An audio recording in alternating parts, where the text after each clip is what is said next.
This is the Be One Change One podcast, where our mission is to help listeners define values, practice integrity, and inspire change. Our vision is to mentor men and empower them to achieve more by taking responsibility for shaping their own lives. He's CAS, an evolving man who has been shaped by adversity and continues to grow through his imperfections. And he's Roscoe, an imperfect work in progress that tries to suck less every day. Between us, we have over 40 years of Air Force fighter pilot experience with countless hours as trainers, instructors, and mentors. Join us and learn to take responsibility for your own life as we dive into subjects from leadership to resilience to vulnerability. Be the one who changes their course. Be decisive, driven, and purposeful. Set the example for others. Lead. We wish we'd had this show when we were younger men. Be the one.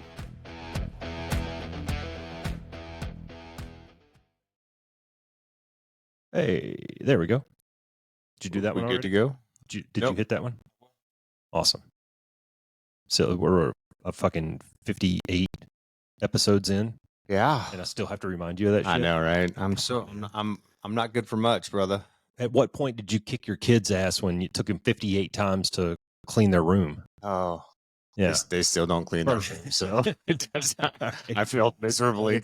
I guess that's valid. Oh, Dude, so for the listeners, they I don't know if people really understand kind of the behind the scenes of this, but we don't sit in this room necessarily every week. no. We may go a couple of 2 or 3 weeks Yeah. and not see each other face to face or It's not been be in the it's been a same room. minute. It's been a little while. Yeah. But then we'll come in and we'll bang out like 3 or 4 and then release those weekly. So it's not like this, this pre-planned battle rhythm, so to speak, of coming in here every week. But the whole point behind that is, dude, it's good to see you. Yeah, it's good to see you It's too, been a brother. while. It Yeah, has. Yeah, summer- you look good. Yeah, summer happened and we both got busy and holy shit. So it's good to be back in studio. Yeah, it is. I got for some sure. shit going on with my ears. I think I'm turned down a little bit. I'll turn Maybe, you I don't know. Turn me up just one bump. Oh, yeah. Okay, that's better. Okay. Yeah, way better. Awesome. I must have done that when Alicia was screaming into the microphone. Maybe, yeah. Or fuck Francis. I said boundaries, damn it. We'll just start blaming Francis for all of our problems. Yeah. I have a question for you. Yes. What is mental toughness? Oh, yeah. We're going to talk about mental toughness today. So, What is it? How do we get it? sure. Who's got it? I think it's so I read an article recently that talked about 7 signs that somebody's mentally tough according to psychology, written by a gal named Holly Burns.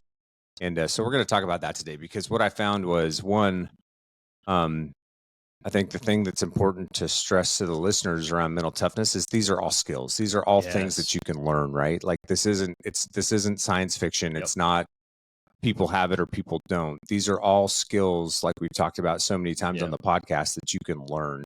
And so many of the things that she references in her article are things that we have talked about on the podcast. Yeah.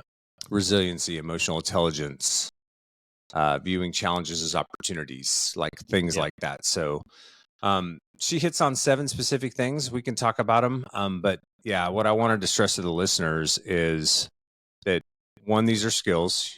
You can learn them over time, right? It just takes a little bit of practice and a little bit of mindset shift in certain ways. But the other thing that was cool for me reading this article was, I'm not a psychologist. I'm not a expert in any field other than fucking blowing shit up and killing things, honestly, and flying airplanes. Yeah. But the things that we talk about on this podcast, I keep seeing validated in Yeah. these articles, right? Like, Yeah. so I guess my point in that is why you and I are often full of shit.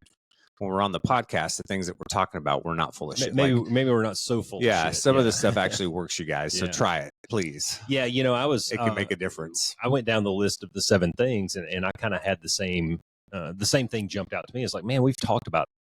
If we haven't talked about it, we've got it on the schedule to talk Yeah. about on every one of these. Yeah, So absolutely. I thought that was pretty neat. Do you have a good definition of mental toughness? Well, There wasn't really a good, solid one. She in that didn't. one? She didn't throw down a definition. Yeah. It was more related to skills, and I think that's intentional in some Yeah. ways because, what is mental toughness? Well, what is it that you're facing? Is Yeah. it something that requires a lot of resiliency through Mhm. adversity? Is it a mindset shift that you need to make so that you can actually take advantage of challenges and turn them into opportunities like we talked Yeah. about. Is it emotional intelligence? Are you emotionally unaware? Have you done very little to no self-inspection, right? Yeah. I think all of that stuff builds on itself that gets you to a place where mental toughness is really, it doesn't matter what the world really fucking throws at me. I'm going to find a way to get through it. So if Yeah. I was going to give you a definition, that would be CAS's definition. It doesn't matter what the fucking world is going to throw. I'm going to find a way through. Yeah, I'm gonna need you to write that down and like text it to me or right. something. I think we could write a book on that probably. I pulled one off of the interweb by Dr. Ryan Warner, a psychologist at somewhere doing something. He says that mental toughness is the ability to stay resilient when facing challenges or adversity. And I think we can kind of pick that apart. We can pick it apart and relate it to the article that we read. The resilience piece of it, I think kind of stands out, and we'll get to that a little bit later. And I love the fact that we've already highlighted like 3 times that these are skills that anybody can learn. Yeah. Some people may be, a little bit more preordained to it, just based on how their mind works, from a young child or whatever. Some of the exposure that they had, the environment they grew up in, they may be a little bit more, I don't know, it may be a little easier for some people to develop some of these things. Some people may have to work at it really hard, but you can get there. Yeah, absolutely. You can totally get there. And I think what's good about this episode in particular too, is it gives us an opportunity to go back and kind of hit some of the bigger topics that we haven't talked about maybe in a while. So like if you're a new listener and you haven't listened to us chronologically, that's fine. I don't blame you. Pick and choose what makes sense for you. But we've done a whole thing on resiliency. We did 2 episodes on emotional intelligence. We've talked a ton about, how to create opportunity, and adaptability and flexibility and all of those things. So if you're a newer listener and or maybe this is the first podcast that you've grabbed onto, go back and look and find those titles, man, because you'll see that we've gone into some great detail on a lot of these topics that we're going to talk about today. Yeah. Well, what's the first one? There's 7 of them. So let's just pick our way through them and then expand as needed. So the first one that she mentions in the article is embracing challenges as opportunities. That sounds a lot like growth mindset to me. It is. Yeah. In a lot of ways, right? So, because at the end of the day, like you have a choice to make, like we talk about all the time. And so if you're faced with a challenge, you can go curl up in the corner of the room in the fetal position and do the woe me's, or you can try to find the opportunity in what that challenge is presenting you. Maybe this is an opportunity to learn a new skill. Maybe this is an opportunity to grow. Maybe it's an opportunity for you in a work environment to show a particular skill set that you have that other people build don't. a new relationship. Build new relationships. So, and the bottom line, the mindset part of it is that growth mindset piece you're talking about, right? Which is where other people may see obstacles, you see possibilities, you see opportunity, right? We talked to, I don't remember which podcast it was. It was a while ago. I think it may have been a First Name Friday where we were talking about work stuff, that questions we've gotten around, how to prepare yourself for work and stuff like that. Oh yeah. And a perfect example is, dude, if you're at work and you've got to seek out opportunity, right? Well, you seek out opportunity by taking on challenges, right? And if you're given something and you're not sure how to do it, well, that's the perfect opportunity to go ask questions, find a mentor, figure some things out about that stuff, build the skills that you need.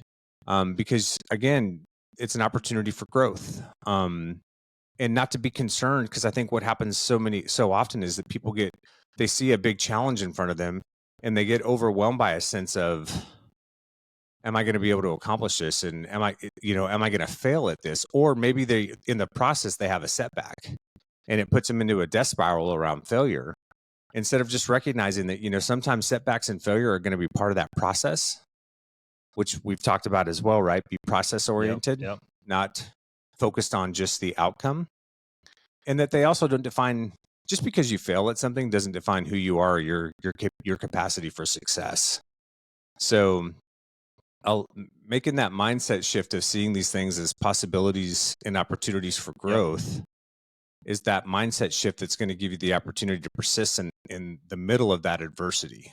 Yeah, there's a lot of good literature out there on that stuff too, and thinking over to a guy named Ryan Holiday, who's kind of a modern day Stoic. He has a book called "The Obstacle Is the Way," and it goes back to Marcus Aurelius, kind of a famous Stoic philosopher or whatever, famous for his meditations book. But it basically comes down to, when you see an obstacle in front of you, when you see a hardship, when you see a barrier, it almost becomes that becomes the project. And getting around, over it, through it, under it, however you're going to tackle that thing, that becomes the journey. And then once you're past it, you're just looking for the next thing. Yeah. Right. Because if life were an easy 4-lane straight highway, then it'd be pretty fucking boring. Yeah, right? for sure. And the other one, another book that I really liked was Do Hard Things by Steve Magnus. That was a pretty good one. And it was all kind of sports related. So, for our sports fans out there, that one goes into a little bit more sports psychology. Back in the day when we were playing ball, when we were kids, it was practices were really hard, and you weren't tough unless you got out there and did up downs for 45 minutes and shit like that. 2-a-days, and dude, like 30 years later, that has shifted a lot. Yeah. You're not necessarily going out there to, like, when I was coaching my kids, we did PT because you have to get in shape and all that.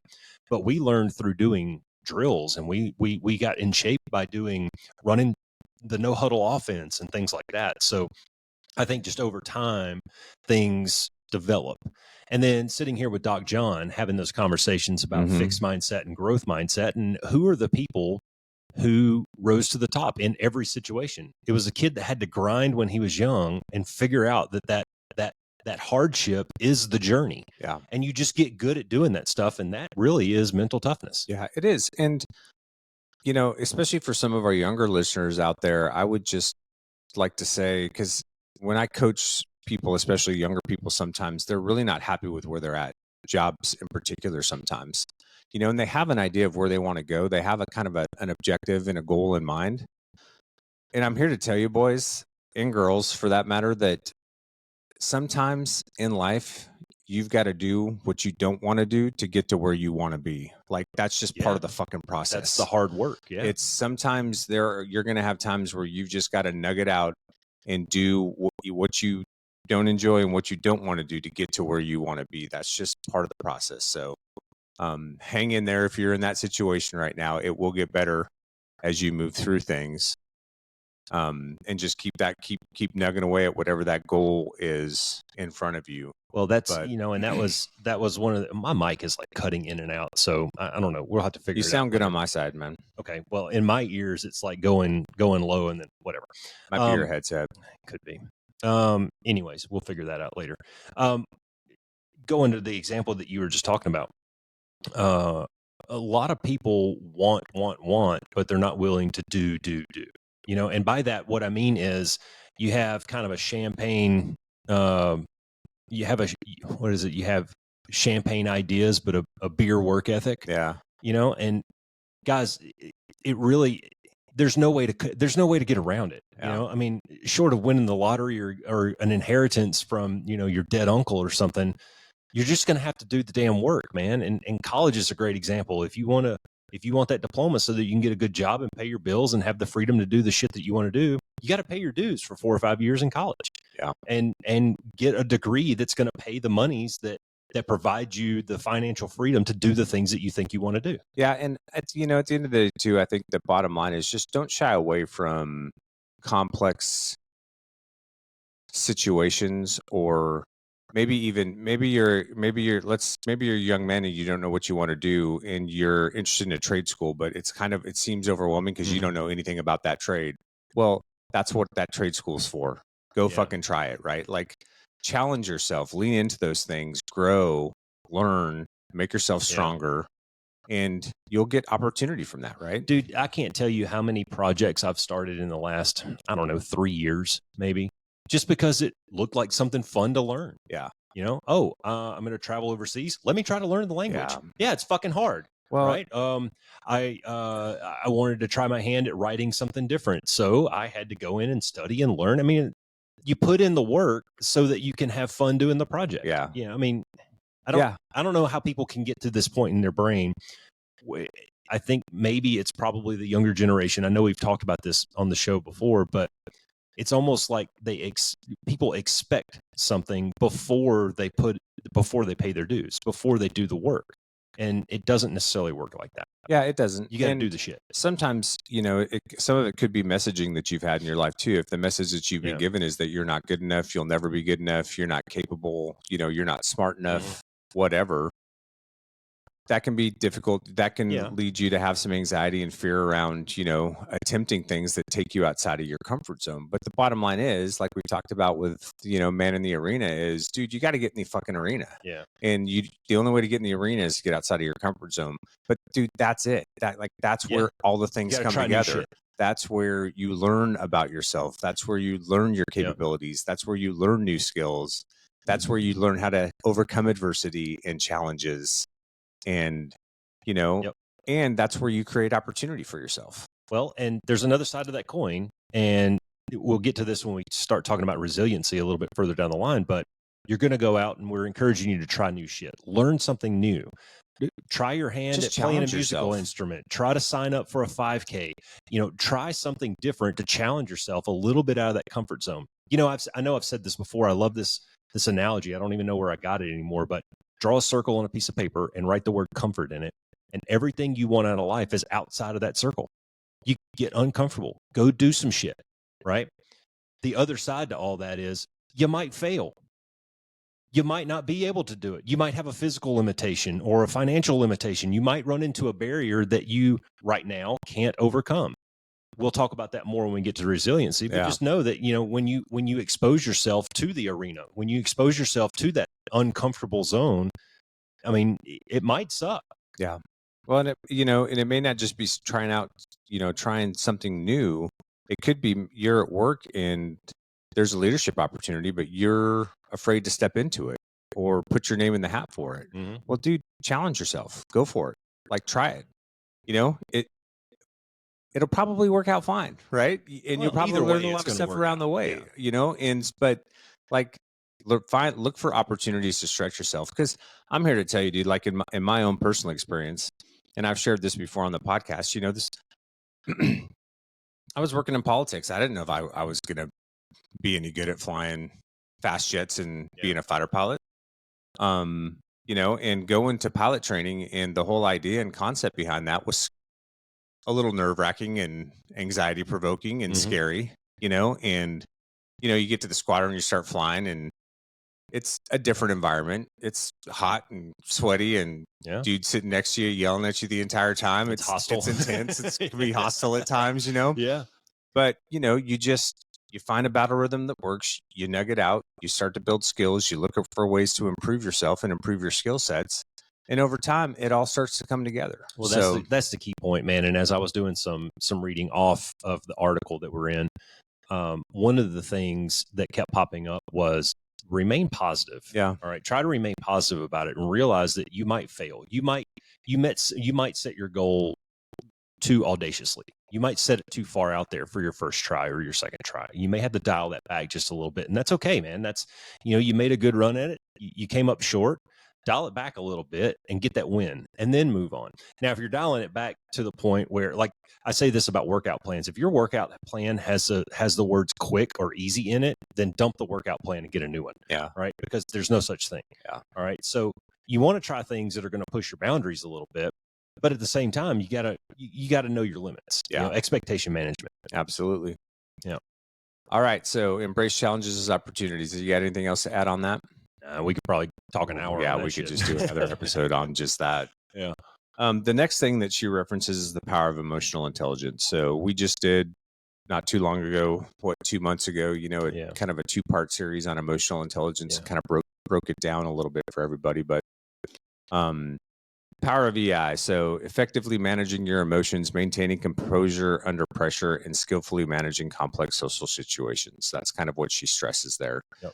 And if you go back and listen to the episodes on EI, that's the 4 domains. That's what it all comes down to. But it all starts with self-inspection, right? It all starts with figuring out yourself, figuring out your own stuff, your triggers, what you need to work on, all that kind of stuff, and then being able to take those things forward into the relationships you have inside and outside of work and all of that kind of stuff. And the bottom line is just being able to understand your emotions and being able to regulate them to the scenario that you're faced with so that you can cope correctly with the stress that you may be having and maintain that mental resiliency through the process.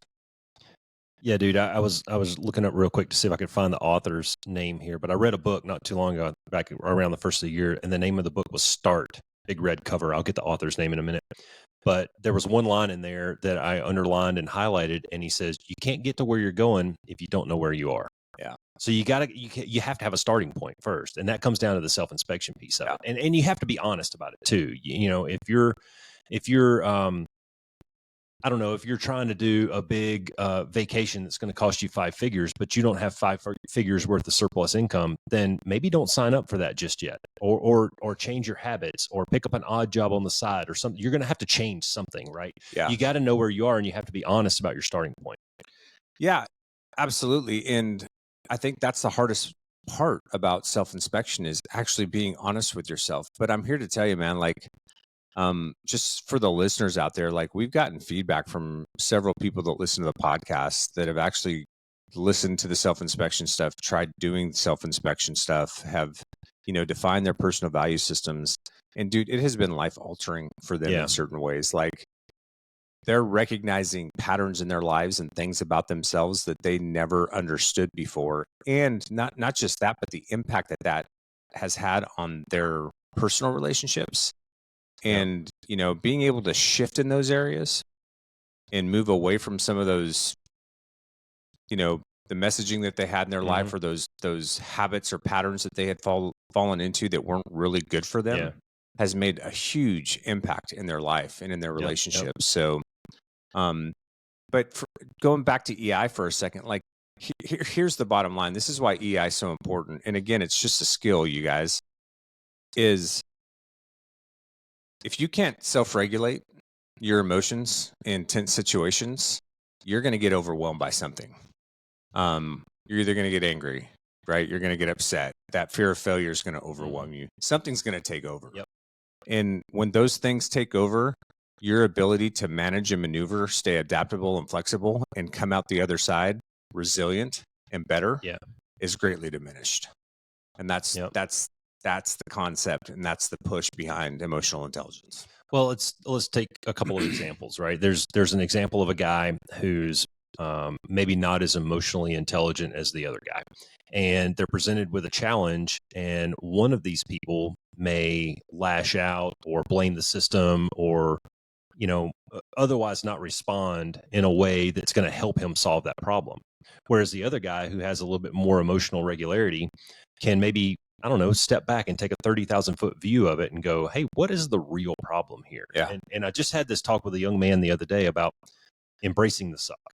And like, when you're faced with something like this, he's faced with a program that's months long, and every day is very hard, right? And we've been there. Yeah. All right. Well, how do you do it? I mean, it's going to suck, right? Yeah. And you got a team of, I don't know, 10 or 12 guys sitting in the same room with you. Guess what? It fucking sucks for them too, right? So what do? You don't bitch and complain about it, because if 12 people were complaining about it, nobody's solving the fucking problem. Yeah. Right? You embrace it for what it is and go, dudes, this is going to suck. Yeah. Get up for it. Guess what? Saturday morning when we go out and do the obstacle course, it's going to suck. Oh, it's going to suck. It's going to hurt. It's going to be dirty and wet and fucking muggy and hot and nasty. Yeah. But you know what? It's coming. Yeah. So what are you going to do about it? You're going to not show up? You're just not going to do it? You're going to all of a sudden have a headache? No, you're going to fucking do it, man. Yeah. And you're going to embrace it. And at the end of it, when it's all said and done, we're going to laugh about it. And it's going to be great. Yeah, it'll be awesome. Yeah. So anyways, that was the second point, power of EI. Anything else to add on that? No. I mean, EI is such a huge thing. And again, if you didn't listen to the episodes, the 2-part series that we did on it, just go back and listen to that, because we break it down, the 4 domains, what it all means, how to get there. Yeah, I think that's a really deep one. The way that we tackled that in the 2-part series way back was, we went really deep. Yeah, we did. But really, man, it really just comes down to being in the moment and understanding your emotions in that moment. Yep. And and to some respects, the emotions of the people around you too. Yeah, that's valid, but more so your response to that. Yep. Because just because you get all pissed off and start throwing shit, that does not mean that I have to. Yeah. Right. I can regulate myself. Yeah. And I keep going. I know we've said this a billion times, but that Viktor Frankl, where there's that space in between, Yep. man, you got a stimulus and a response. And in the middle, you get to make a choice. Yes, you do. And so if you'll just learn to take that little tactical pause and go, what is this really doing to me? Yeah. Is there anything that I can really control about this? I know that's later down the list too, but looking at it for what it is and then applying the appropriate measures to it, I think that rather than going and listening to 2 hours of very technical PhD level speak, you can sum up emotional intelligence in probably a couple of sentences, and that may be one of them. Yeah, no, I agree with you. I mean, at the end of the day, like I said, it's just about understanding your emotions and then being able to correctly regulate them to whatever the scenario is, so that you can foster a positive outcome. That's what I said on the backside of it. You just did this. So, and that's part of mental resilience. Much more eloquently than Roscoe said it. Right on. Cool. The next one was, that's a good segue into focusing on what you can control. So how many times have we mentioned that on here? So many times. And if you'll just, guys, I'm telling you, it will bring you so much peace in your life. If you'll just learn to sit back and go, what about this can I do anything about?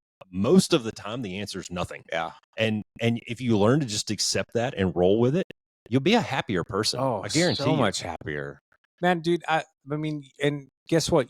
Everybody sees it every day at work, right? I mean, I see it all the time at work. Yeah. But you've fucking got Linda burnt the coffee again. Yeah. Or, they're just, people are pissed off about and 90% of the time it's about misperceptions that they have about what the company's doing or what this group of people is doing or whatever. And they get themselves so spun up, right, that they can't. And right, so we want to go back to emotional intelligence for a second. That's somebody who's not very emotionally intelligent, right? Because they're so spun up about something that's completely outside of their control, instead of just focusing on, hey, dude, here's what I can control today, and so let me execute as well as I can on that, because that's all I got. But yeah, focus on what you can control, man. Don't sweat the things you can, and put your effort into things you can.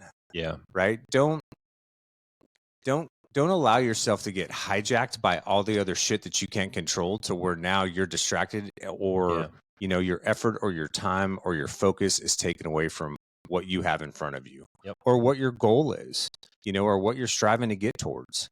You gotta let some of that stuff go. Well, now I don't want the listeners to think that we're telling you to be myopic in your thinking, or the soda straw analogy or something like that, because a lot of the things that are going on around you will help inform your decisions. Now, that doesn't mean that you can do much about them. Yeah. But knowing your environment, situational awareness, all that kind of stuff, that will help you in your responses to the stimuli, or help you make decisions along the way, etc. But what was it? Was it Covey that was talking about the sphere of influence and the sphere of control? I think it was and that Covey. kind of stuff. Yeah. The best analogy that I heard was the dartboard analogy. Navy SEAL guy, I heard this on a podcast a while back, and he says, picture a dartboard, and the bullseye on the dartboard is really the only part of everything that's going on in your life that you can really affect. All the other squares and greens and reds, you can't do shit about, man. And think about the proportions that we're talking about here. Like, a very small amount on a dartboard is the bullseye. Guess what? That's the part you want to hit anyway, man. Yeah. So focus on the fucking bullseye and let all that other stuff just kind of sort itself out. Yeah. Because otherwise it's going to lead to distraction. And for a lot of people, it leads to feelings of helplessness, right? They feel like because they can't control that piece, especially if you're a control freak, right? If it's something outside of your control, but you want to control it, then you can have, this sense of helplessness that can completely derail you. And at the end of the day, it just goes back to being adaptive and flexible to a certain extent, and understanding what you can control, and then breaking the things that you can control down into manageable tasks, so that you can make progress even in light of an environment that may be trying to constrain you to a certain extent, right? So that you can get through that adversity and uncertainty that may be coming from somewhere else, but that's outside of your control, and you can still make the gains you need to make. So And I mean, that goes back to embrace the suck in some ways, right? Like I can think of so many times in my Air Force career, especially when I was younger, where dude, leadership fucking sucked. Yeah. And sometimes happens. the environment sucked, and sometimes the TDY sucked, and the deployment sucked. And so, yeah, we could all sit around and go, dude, this fucking sucks, and woe is me. Or I could go, hey, dude, yeah, this sucks, but here's the sphere of influence that I control, and I'm going to make it as good as I fucking can for these people. I just told you a good story about that in the pregame. Yeah. I'm not going to regurgitate that. But you'll find these opportunities in your everyday life to spread a little bit of happiness, make a little lemonade, man. I mean, it's really not that hard to, when everybody else is frowning, put on a fucking smile. Yeah. You know? And like we were talking about in the pregame too, there's so much power in when you get to a place in your life where you have the ability to not let other people's shitty attitudes or behavior affect you. Right.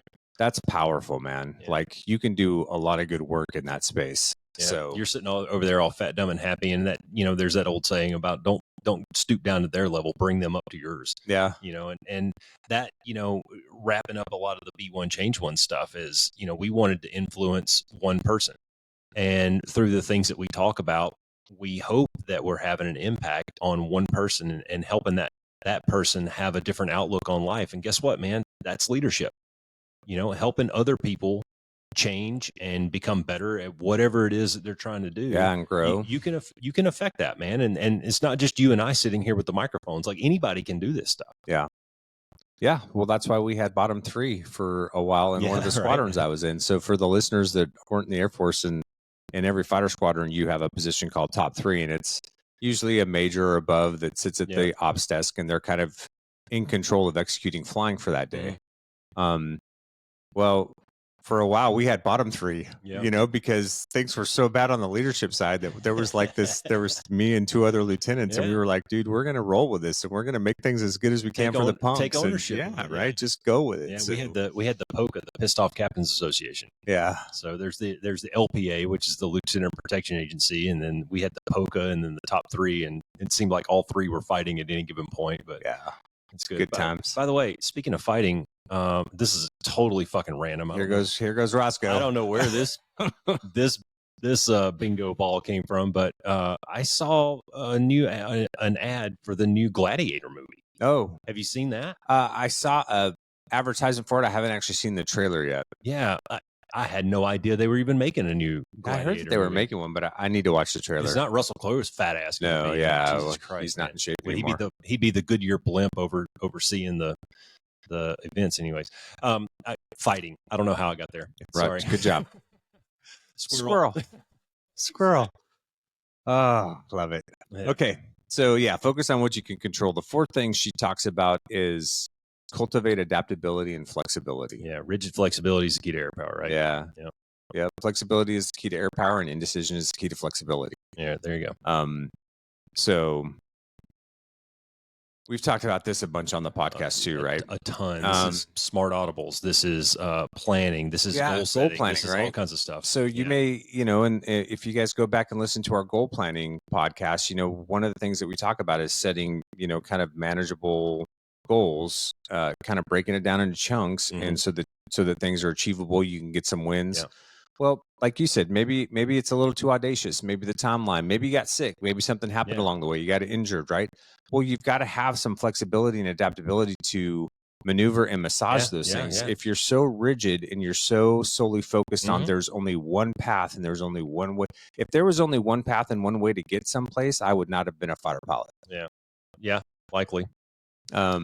A good example of this is this spring, and nor would have you. Like if God, right? But that, dude, my I say point this all the time. is, There's no such thing as the way. I know, right? Yeah. That's my point. Is like people have this idea in their mind that I have to go to the academy, and that's how you become a fighter pilot, or I have to do ROTC, or I've got to be X, Y, or Z. And dude, there's so many ways to get there, and you're going to see adversity in your path to get there, and you've got to figure out how to maneuver that battle space. Guess what? None of those paths are easy. No, none of them are all easy. of them require work. All of them require a lot of effort, and all of them require you embracing challenges and finding opportunity and stepping into the arena and getting outside of your comfort zone because you don't know if it's going to fucking work or not. Yeah. But the bottom line is, yeah, you got to cultivate that adaptability and flexibility, because you're gonna face challenges in any process that you go through, whether it's at work, whether it's a personal goal you're working on, whether it's relationships. Every fucking thing you do, you're gonna have challenges, man, and you've got to be able to be adaptable and flexible to kind of maneuver your way through that space. Yeah. You know, who likes the "it's my way or the highway" guy? No, well, there. Besides those guys, no. I get what you're saying. There are times when you need to shut up and color, right? Sure. But I'd say, you know, most of the time you can explore the space a little bit. An example that I was going to throw out was back in January, I was about to start my training cycle for the Spartan race coming up at the end of February. I was giving myself 6 weeks. I mean, I was in decent enough shape, and I thought if I just hit some obstacles, did some pull-ups, I could probably wing it through.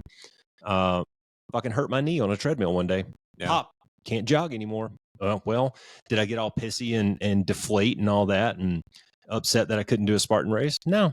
I powered my way through my training cycle as best I could. I stayed in shape as best I could. And now my knee feels great and I'm able to run, and we signed up for a fucking Spartan race. Yep. So I delayed it a little bit from February to November, and I'm still going to do what I set out to do. I'm still going to accomplish my goal. It was just on a different timeline. That's all. I had to be a little bit patient with myself, control the things that I control. I can't run 6 miles. I can walk a couple without my knee hurting too bad. So I can maintain some flexibility. I can maintain some strength through this. And then when I'm healed up, I can hit it again. And I'm looking forward to November. I think it's going to be fun. Yeah. Yeah. And, you know, absolutely, dude. And the bottom line too is like, you want to be adaptable and flexible too, because like I said, again, environments are going to change. Things are going to change. Red Air came out in a champagne instead of a Vic. Yeah. Fuck. Well, right. And the problem is if you're rigid in your thinking and there's only one way that things can get done, or, well, this is, we've talked about this before too. Well, this is the way that we've always done it, so this is the way we should keep doing it. Like, that's how companies fail. Yep. You know, that's how companies get lost in history. Yep. And so you've got to stay adaptable and flexible. And part of that too is cultivating an ability to listen and to take input. And then, you know, if you have some emotional intelligence and you're in a leadership position, you can read between the lines and see what's valid and what's not, right? Well, like what's going to be effective for the team and what isn't. And not only everything that you just said, but that the words are tough. It is. The A word and the F word are there. That will help you develop that growth mindset as well. And you know, a great example is squadron that you and I were in. Not extremely flexible, not extremely adaptable, very rote, very rigid, very risk averse, very rigid in their thinking and their tactics and stuff. And you didn't see the same levels of growth out of that cadre as you would in a different squadron who was a little bit more open to trying new things. Yeah. Well, and I would like to think that we broke some of those walls and barriers down over time. Not all of them, but yeah, a lot of cultural out there. So a lot of cultural barriers in that sense, for sure. Yeah. Anyways, you know, it's just like we talked about with embracing challenges as opportunities. If you shy away and you don't grow through opportunity, then you aren't building skills that are going to allow you to adapt to a changing environment in the future, right? So don't get stuck in that trap. Don't get rigid. You got to you got to be able to flex. You got to be able to make smart audibles. Yeah. Because things are going to change. You're going to face challenges. You know what, dude? And I mean, I've been in a really good mood for a really long time. Like, I haven't had a bad day in a really long time. All right. So my happiness bubble is pretty big right now. And I'm telling you, man, if you're a little bit adaptable and a little bit flexible, you're going to be a happier person. Yeah. You know, it doesn't always have to be the itinerary down to a minute. Dude, like, if we don't get to item number D, fuck it. We'll do something different, you know? Yeah. Like, the bus was closed. Try something different. Yeah. Go or somewhere. The movie was canceled. Oh shit. You know, try something else. Well, man. Going back to Marcus Aurelius, right? And the Stoic thing, and you've mentioned before too, right? If there's an obstacle, because you're going to face obstacles. Yeah. And that's the point of adaptability and flexibility. And when you face that obstacle, if you're not adaptable and flexible, you're going to go shit. You're going to be stuck. You're going to be stuck, right? And so you have choices, right? You can go through it, You can go around it. You can go over it. You just got to figure out which way's the best way to do it, right? Well, and I don't know, that becomes fun at some point. It does. You know, it becomes fun to figure out how to solve those problems. Well, and it goes back to being process oriented and not outcome oriented to a certain extent too, right? Yeah. You focus on the process. What's the process I'm involved in? What do I need to do to be successful in this? How do I need to move the ball forward? You do that, the outcome will come, so to speak. You know, the outcome is going to be there at the end of the day if you stay focused on the process. But if your overarching goal and you're so focused on that single outcome, that can put the blinders on, dude. You get the tunnel vision, and that can make things very hard. You start making mistakes. I mean, this is a famous thing in sports, right? Is you don't focus on the scoreboard, man. You just focus on this play. Yep. And if you just win this play, then guess what? Win the next play. And if you string enough of those together, you'll make touchdowns. Touchdowns win the game, and enough games win championships. You know, so it really all comes back to what's going on in the huddle. Do your fucking job on that play. Yeah. You know, and that's that's a super great analogy for just focusing right here on what's right in front of me at the time. Yeah. All right. Anything else on adaptability and flip the A and F word? Keep cruising. The A and F word. All right. The fifth thing she brings up is embracing genuine confidence. So mentally tough people possess a deep-seated belief in their abilities, which allows them to take on complex tasks with determination. And we've talked a lot about this too. We had a whole episode on good ego versus bad ego, right? And the difference between confidence and bravado. And what we're talking about here is confidence, not bravado. Yeah, and that's developed over time. It is. With some small wins. I think it is. I think you can generate some confidence for yourself through self-inspection and defining your own personal value system. Because when you start making decisions based on that, you can be confident that those decisions are going to be good for the most part. But I think the important thing to stress in this too is that it's not superficial or based on external validation, the confidence piece of it, right? Yeah. But it's built on a foundation of self-awareness and then past experiences where you've been able to overcome challenges. That's right. Where you've gotten those wins, those victories. That's how you build confidence, man. It's the small victories. Yeah. And I know, like when I took this job, being the only Wizzo at Luke Air Force Base, the one of the managers asked the question. He goes, "Well, how are you going to get fucking single seat fighter pilots to listen to you?" And my answer in the interview was easy, man. I win the small victories. Yeah. I win the brief. If I can put together a good, intelligent briefing, then they go, "Hey, wait a minute. Maybe there's more to this guy." Yeah. And if I can win a debrief, then they go, "Oh, okay. I mean, he's a fucking Wizzo, but that's a good lesson learned. Now, let me write that shit down," and I'll put an asterisk beside it. And you do that over time, and then people start to believe. And what that does for me as an instructor, though, is I can see that. I can see them go, "Okay, I don't know if I trust this dude. He's got different wings than me, but that was pretty good." I can see that. And that builds confidence in me. And it reminds me that, hey, man, you're doing the right things. Stay the course, win the small victories, do the little things, and let those little things pile up. Yep. No, absolutely. And she says embrace genuine confidence, but you may have to build it too. Yeah. And that's where, going back to the conversations that we've had around goal planning, where you chunk things down so that you can kind of have smaller interim goals that you're striving towards. Yeah, the small milestones. You start to build victories. Yeah, you've got those small milestones where you start to build victories. You start having some wins. That feels good over time, and then that thing just starts to kind of snowball. Dude, like search for that dopamine hit. And when you get that small victory, it makes you feel good, man. You're very proud of yourself. And the next time you're presented with a like situation, you're like, hey, man, I've already done this shit. Yeah. I've already done 50 push-ups. I can do 50 push-ups again. Yeah. And this is the conversation I was having with this young man the other day. I was like, dude, like everything that these guys are throwing at you, you've probably done some version of this before. So take your brain back to that time and go, hey, man, I got through it. Here's another one, right? This is something that motivated me. And I know we're going to get down to something that talks about intrinsic motivation. But extrinsic motivation can be a big player in this too. And by that, I mean, when you look around and you see all the other motherfuckers that have done this, you're like, dude, if that guy can do it, right, I can do it. Yeah. And that helps motivate you to meet that milestone. That's right. That builds confidence in you. Yep, for sure. Yeah, all that stuff is so good, man, because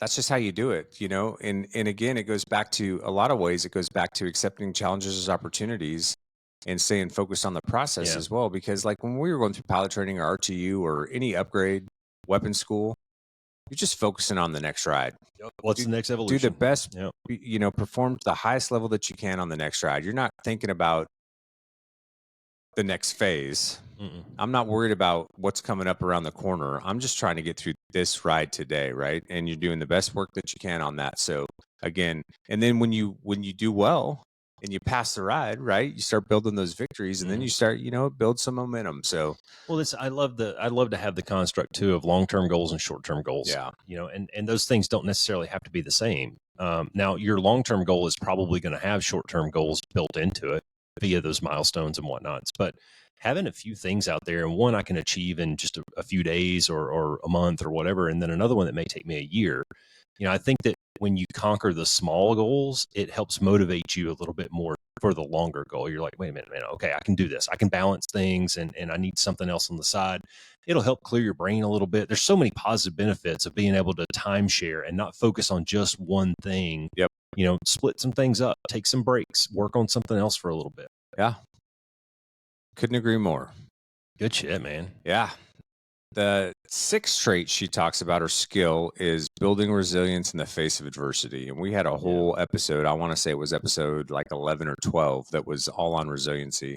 That's where the Viktor Frankl piece came from, Yep. that you were talking about earlier about, there's that input and then there's the reaction. There's that space in the middle where we get to choose what our reaction. And like you like to say all the time too, dude, like some of the stuff that we talk about, and I keep going back to some of these other skills that she's pointed out, because it really is a big old knot, right? It's all of these things combined together, and there's a lot of overlap that happens between them. Because if we go back to our resiliency discussion, one of the big three things that we talked about in resiliency is that people that are going through difficult situations are careful at where they place their attention. And that goes all back to controlling what Control you your can control, shit, right? Tune into the good, recognize the Yeah. threats. Don't lose what you have to what you've lost.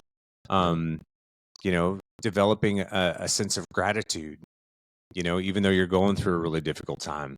So I'll let you, I'll go ahead. No. I think resilience, like one of the things that sticks out to me in the episode that we talked about was, it's not just getting through the event, it's getting through the event and having learned something. Yes. You either learn something about that process, or you learn something about yourself, one of your capabilities, or maybe one of your shortfalls, and you go back to that adaptability shit, maybe change something.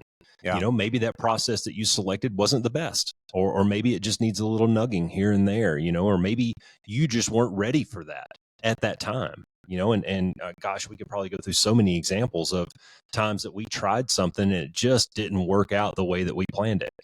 Well, I mean, you don't quit, right? You learn from that. You go back, you try it again. This is resiliency, is you keep moving. You keep moving forward. Yeah. And you're getting better because you're learning. You're going to fail. You're going to screw things up from time to time. But as long as you're learning and getting better and moving the ball, I think you're doing okay, man. Absolutely. And that is what resiliency is. It's about going through adversity, whatever that adversity is, whatever it looks like, figuring out what the lessons learned are from it, making the appropriate adjustments, and then coming out better for it on the other side. Whether that's, like you said, learning about something about yourself, or something about a process at work, or, how to manage your team better. But it's facing those challenges, because here's the bottom line, dude, is shit's going to happen. Like things are going to go sideways in your life. That's life. It's not things out of your control change. Yeah, it's not and all. then that changes the input. Yeah. That you gave. I gave this input based on key variables that I observed at that time, but here next week things changed, and that same process may not apply. Yep. That's okay. That's exactly where adaptability and flexibility comes in, right? Yep. Absolutely.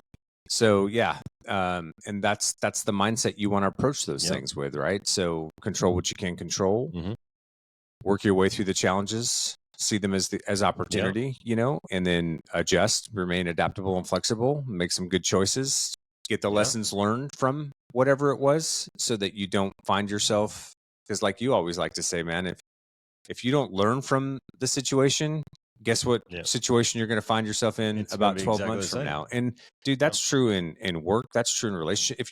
If like for me, when I went through my divorce, if I hadn't learned the things that I had about myself going through the divorce through the help of some really good therapists, to figure out what some of those patterns were for me that I'd fallen into that were not healthy for me, but felt really fucking comfortable. I guarantee I'd probably be on my third marriage, you know, or not married at all, because You're such a harlot. I would have been so scared to get married again. And so, yeah, it's just, you got to learn, you got to take those lessons learned, apply them so that you don't repeat those mistakes over time. You know, I know I told the story about my red flag mission commander experience, which was, it was bad, but it was the one where I took over from the J-Stars guy. He wanted to be the mission commander from the KOC, and I was like, no, that's sorry. Dude, that vol it was an abortion. It was so bad. It was so bad. We killed nothing. We found that we wasted a lot of taxpayer money up there flying around the knitter for a couple of hours. But in the debrief, while the weapons officer is literally making the J-Stars guy cry, like he was tearing up, and I'm like over there taking notes and kind of laughing at the whole thing because it was my patch up there doing the thing. The 06 gets up there and he goes, "Yeah, we fucked that one up. Like, there's no bringing that one back. That was an ugly baby." But these are my favorite ones because look at all the shit we just learned. Yeah. Like the patch was up there for like 69 minutes, man, giving us all these pointers and stuff. Like, where the fuck were you in mission planning, asshole?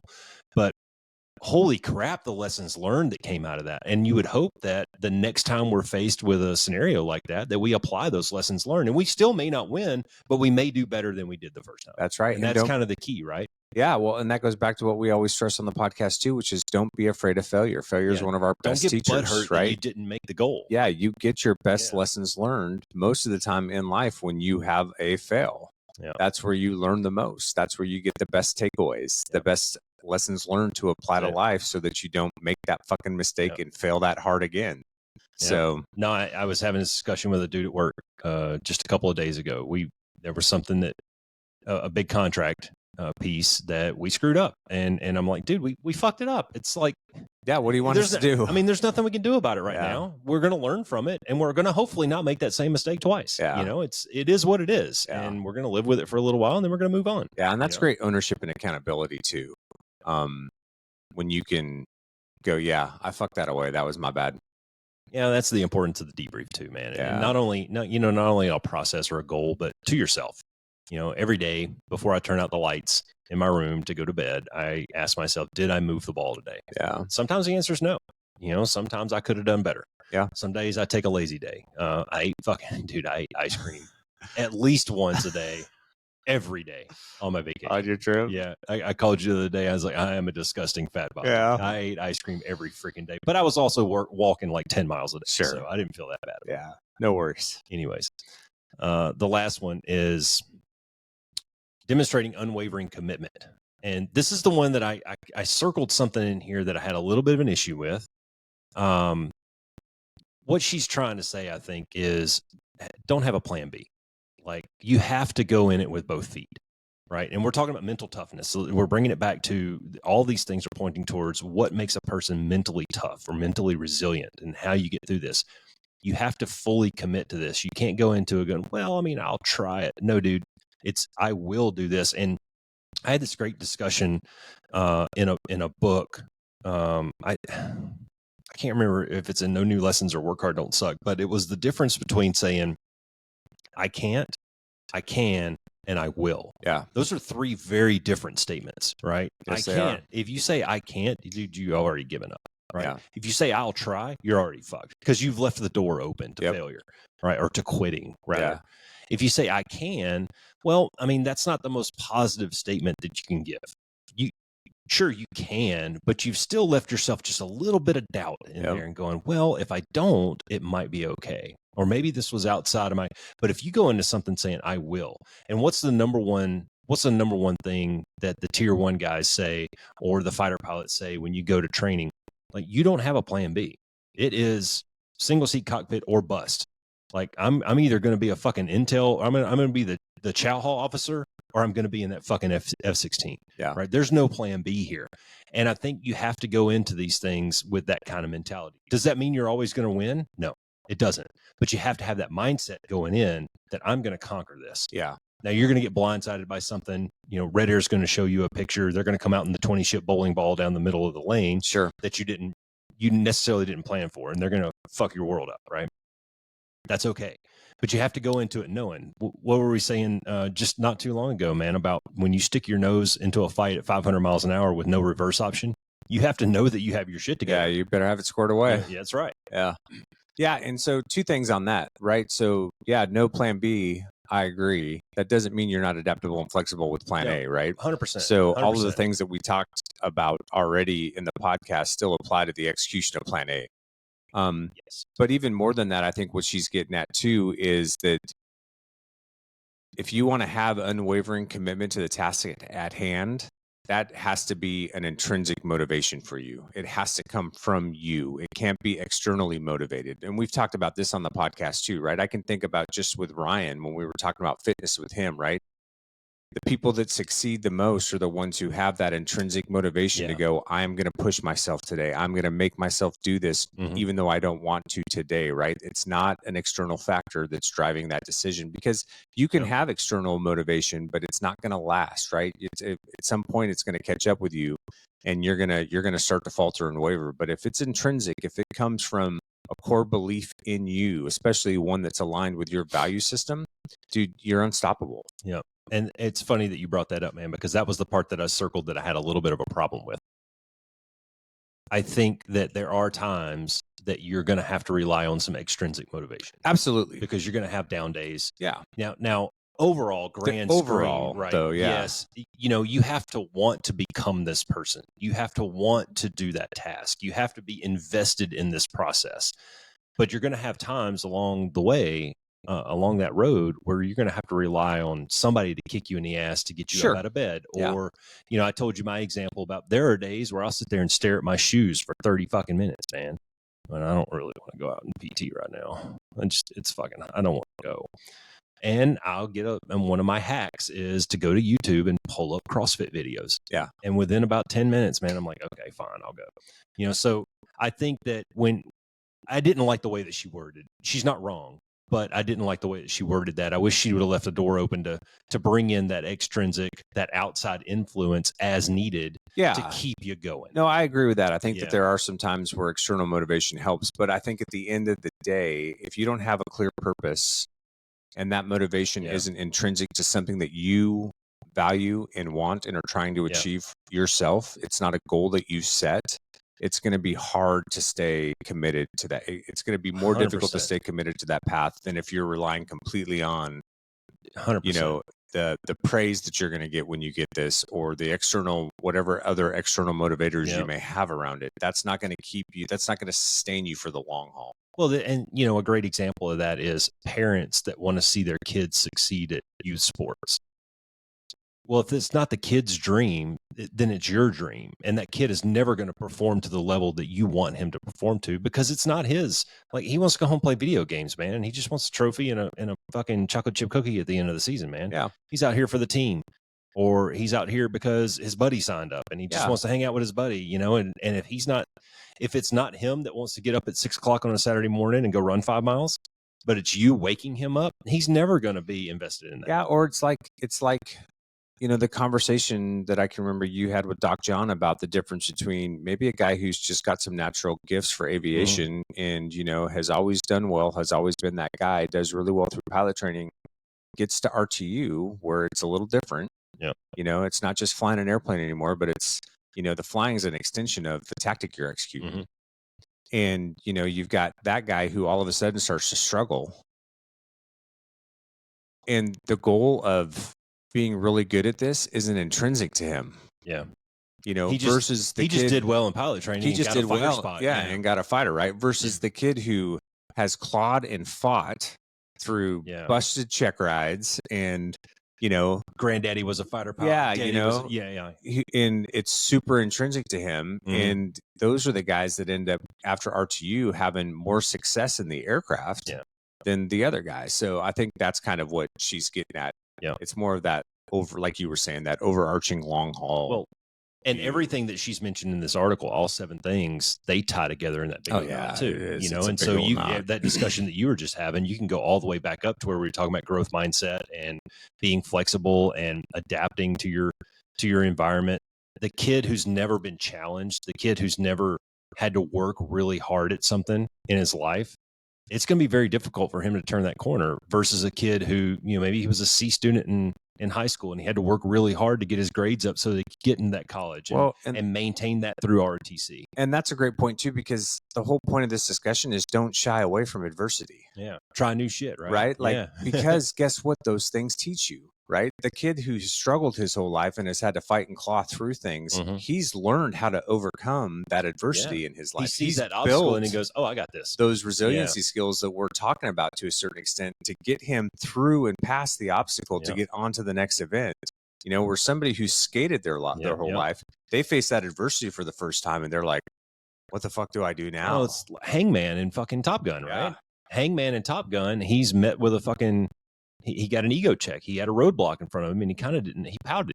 Oh yeah, he didn't know how to handle that. Didn't know how to handle whereas somebody who's, you know, you failed a few times. You've met these challenges. You figured out a way over it, under it, or through it. And you know what? When the next one pops up, you're like, okay, I can solve this problem. This is not that big of a blow to me. I fucking failed a ride. Okay, fine. Yeah. Guess what? I'm going to get a chance to do it again tomorrow. Instead of the dude who's never hooked a ride before and he hooks his first one and he cries all the way home on his drive, on his commute this afternoon. Yeah. So, just big difference in mindset. Yeah, total big difference in mindset. But as we're wrapping up, that was the 7 things. That was the 7 things. As we're wrapping up, I found this one thing that kind of sums everything up. And it was a real quick Google search, and it just says there's 4 C's to mental toughness, and it was control, commitment, confidence, and challenge, which is everything that we just talked about, right? So if you're one of those mnemonic kind of people, maybe that will resonate a little bit than listening to us talk for 59 minutes about 7 things that got really incoherent in the middle, talking about the Gladiator movie. Right. If you want to leave and hang your hat on something, those 4 things I think can help you cage some of this and start to develop some of these mental toughness. Because it all ties together and they all bleed together. Yep. Control, commitment, confidence, challenge. Yep. That's awesome, man. Yep. What else? That's all I got. Holy shit, man. That went quick. Yeah, it did. I feel like we could do another hour on that. It's good to have you back, brother. That's good to be back, man. Yeah, it's good to be back in the studio. Yeah. Yeah. All right. So until next time, be the change. Be the one. All right.